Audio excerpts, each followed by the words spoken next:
Bonjour à toutes et à tous, bienvenue sur notre émission sur la trace des poilus. Aujourd'hui, nous allons commenter le dernier soldat tué de toute nationalité confondue.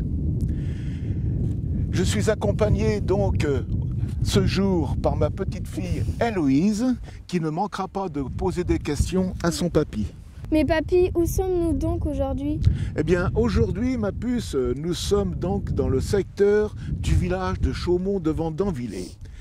Un village, qui devrait finalement rentrer dans l'histoire, puisque ici, nous allons voir sur notre petite devant nous une stèle dédiée aux derniers soldats américains tués. Pour commencer la venue des Américains ici en France, il faut savoir que les États-Unis ont d'abord déclaré la guerre à l'Allemagne le 6 avril 1917. Et à compter de ce jour-là, beaucoup de troupes américaines vont se préparer sur le sol américain. Ils ne vont pas arriver tout de suite en France. Ils débarqueront à compter donc de l'été 1917. Et puis ça va s'échelonner jusqu'en juillet 1918, où ce seront pratiquement les derniers contingents de soldats américains qui arriveront en France. Alors, ils vont beaucoup nous aider, ces gens-là, car l'armée française est un peu, disons, fatiguée. Le moral est à la baisse et il faut encore donc repousser l'envahisseur au-delà donc des lignes de 1914.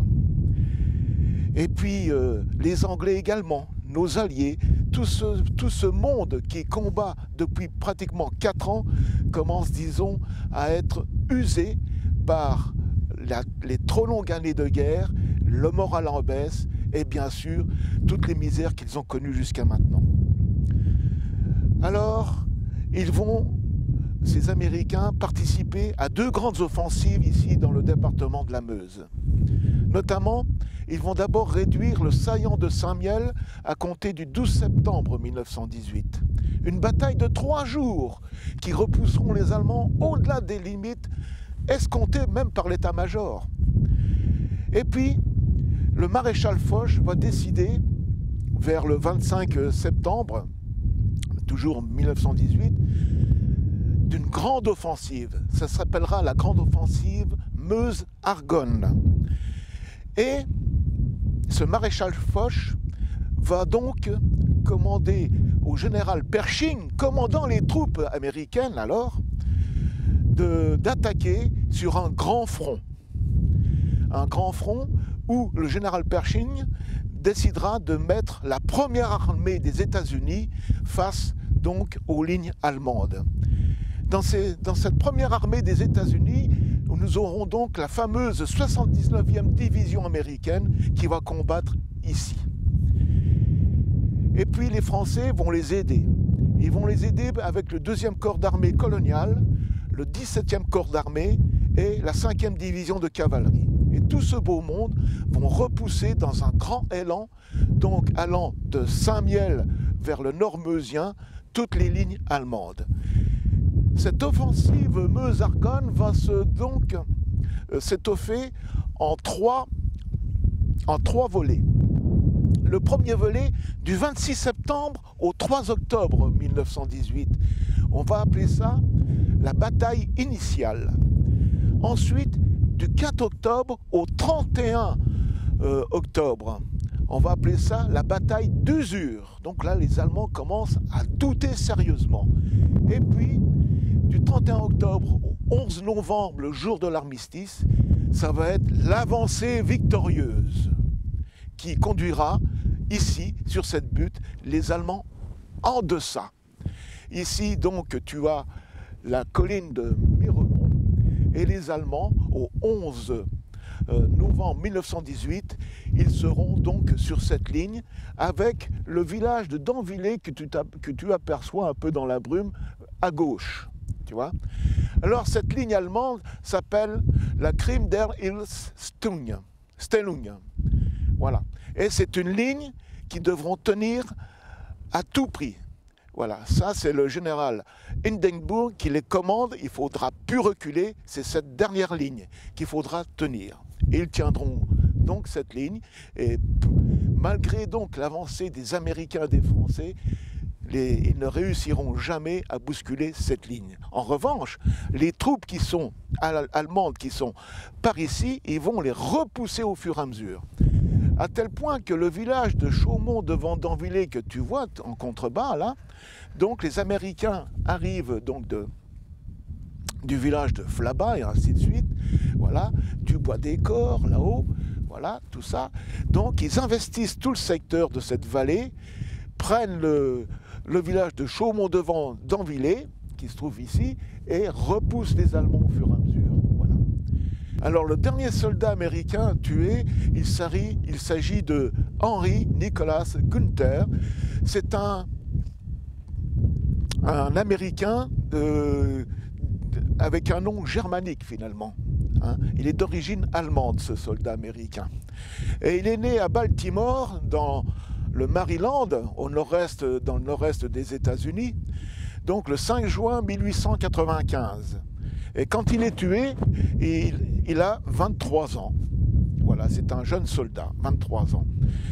Alors, dans le civil, qu'est-ce qu'il faisait, ce jeune soldat? Il était donc agent de change dans une banque.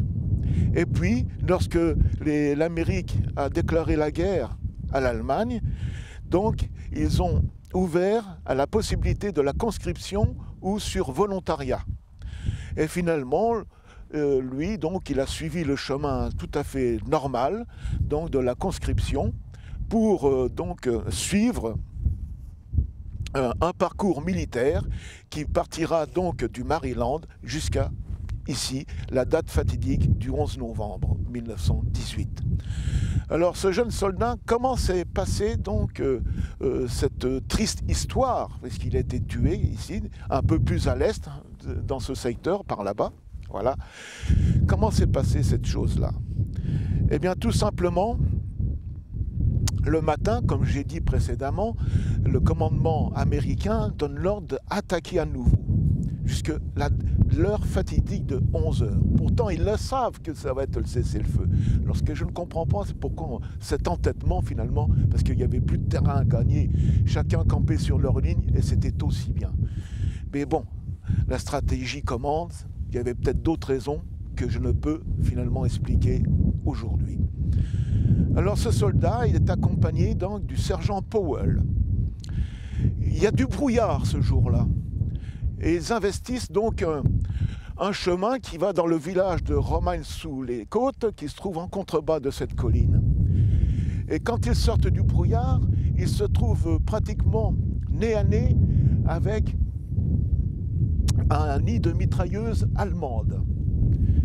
Les Allemands, d'ailleurs, sont stupéfaits de voir surgir 2 soldats américains d'une lame de brouillard, à tel point qu'ils ne leur tirent pas dessus. Les Allemands ne font pas feu dessus. Mais ces 2 Américains continuent à avancer vers les Allemands. Les Allemands se demandent ce qu'ils veulent. Ils font des signes. Arrêtez, arrêtez, arrêtez, arrêtez. Les Américains continuent. Alors, que vont faire les Allemands, puisque les Américains sont armés de leurs fusils? Ils vont tirer au-dessus de leur tête. Disons, un tir d'avertissement. Et puis, le sergent Powell se couche, Gunther aussi, mais lui se relève. Et il continue à avancer vers les Allemands. On ne sait pas trop pourquoi, finalement. Les Allemands l'invitent encore à s'arrêter, à reculer, de lui faire demi-tour. Demi-tour, demi-tour. Il est 10h59, à une minute du cessez-le-feu qui allait être sonné, les Allemands se réduisent à quoi? À tirer une rafale de mitrailleuses. Et cette rafale de mitrailleuses va atteindre le soldat Henry Gunther, et il aura une balle même qui le touchera à la tempe gauche, et il s'affaissera, et il mourra.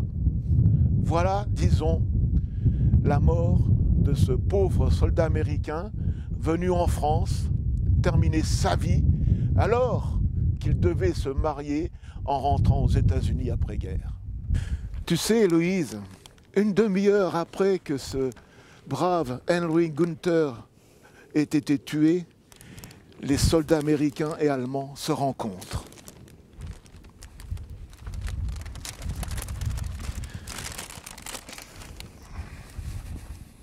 Quel village nous sommes, papy? Alors ici, nous sommes au village de Maucourt-sur-Orne, et finalement ça tombe bien puisque après la guerre, il a fallu reconstruire. Et tu vois là, face à toi, tu as quelques photos qui relatent le passé de ce village. Toutes ces maisons que tu vois là, il n'y en a plus une debout. Ce n'est qu'un tas de ruines et le village a été reconstruit complètement, y compris son église que tu aperçois au centre du panneau, tu vois. Voilà. Et derrière ce panneau, eh ben, tu as l'emplacement de la véritable église qui dominait le cimetière de l'époque. Voilà, tu vois. Je vais vous lire un extrait de M. Robert Loup, qui est né le 10 novembre 1925 ici à Maucourt-sur-Orne. Cet extrait, vous le trouverez dans un ouvrage, Collection Connaissance de la Meuse, Village détruit, village reconstruit, zone rouge de Verdun et pays d'étain. Après-guerre, il y a bien sûr fallu reconstruire. Le village a commencé petit à petit à se relever à partir de 1920. Au fur et à mesure du retour des réfugiés, mais pour beaucoup à la découverte du village complètement rasé où il fallait tout reconstruire. Le découragement était plus fort chez certains et ils sont repartis. Les autres, ceux qui voulaient vraiment reconstruire, ont bâti un village provisoire avec des baraquements en bois épars aux alentours de leur ancienne maison pour attendre la reconstruction définitive. Même la petite église était faite en bois. Il y avait une cloche. La reconstruction s'est échelonnée. Les maisons furent achevées vers 1927 et 1928 et l'église en 1931. On ne peut pas dire que le village ait conservé le style lorrain, car toutes les maisons étaient isolées sur leur terrain. Mais c'étaient des maisons plus modernes, plus spacieuses. On avait plus besoin d'y rentrer par l'écurie.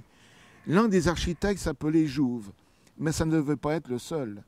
Les travaux n'ont pas toujours été bien suivis et les maisons n'étaient pas conformes aux constructions d'avant-guerre. Les personnes seules ne pouvaient pas surveiller les travaux. Mes parents et ma grand-mère auraient pu rester à Versailles où mon père avait un poste intéressant chez Renault. Mais ils ont préféré le retour au terroir.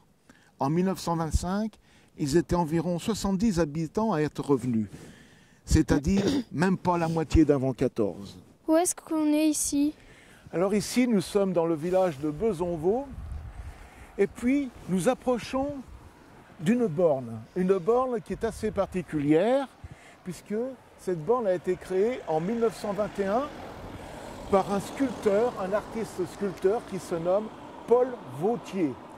Et ce Paul Vautier a participé à la guerre de 14-18.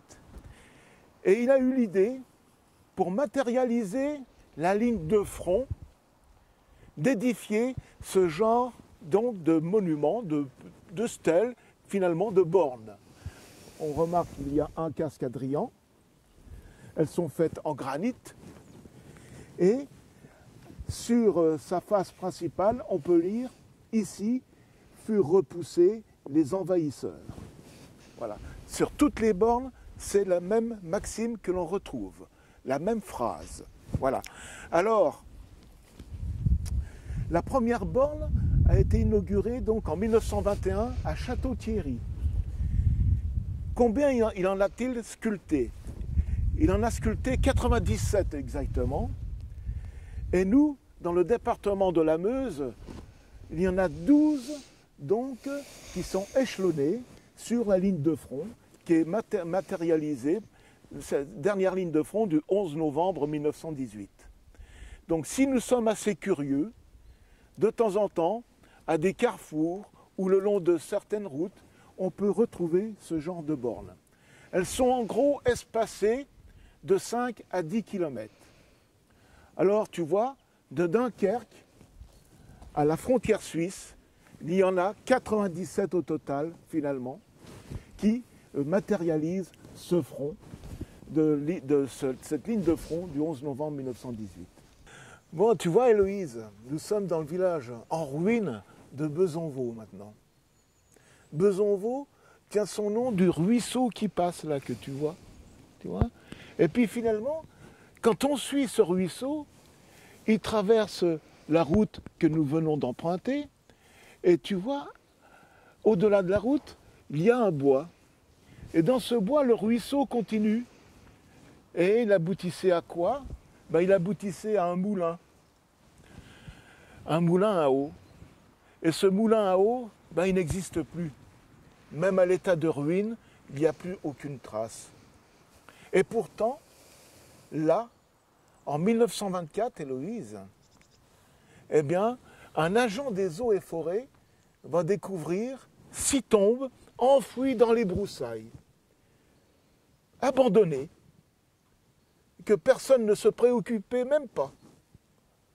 Donc c'est un coup de chance que cet agent, ce fonctionnaire, découvre ces tombes-là. Et il s'agit de 6 soldats du 33e régiment d'infanterie coloniale qui tenaient le secteur. Et les noms, il n'y en a que 3. Sur les 6, il n'y en a que 3 d'identifiés. Il s'agit d'Adolphe Bernand, de Charles Houillet et de Jean Castex exactement. Et ces gens-là, ils ont un point commun. Ils sont du sud de la France. Il y en a qui ont été recrutés à Saint-Gaudens et d'autres à Mende, dans la Lozère. Alors on suppose finalement que ces gens-là ont été tués parce qu'ils n'avaient rien à faire dans ce secteur.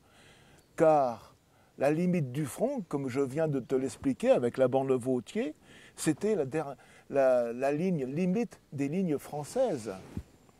Alors on peut considérer qu'ils allaient peut-être chercher de l'eau dans le No Man's Land et que les Allemands les ont peut-être observés, découverts et peut-être tirés comme des lapins pratiquement. Et ils sont tombés là, à côté du moulin, où ils ont été découverts et enterrés. Alors lorsque l'agent des eaux et forêts découvre ces tombes, sur les croix, il relève que ces 6 soldats ont été tués le 9 novembre 1918, 2 jours avant l'armistice.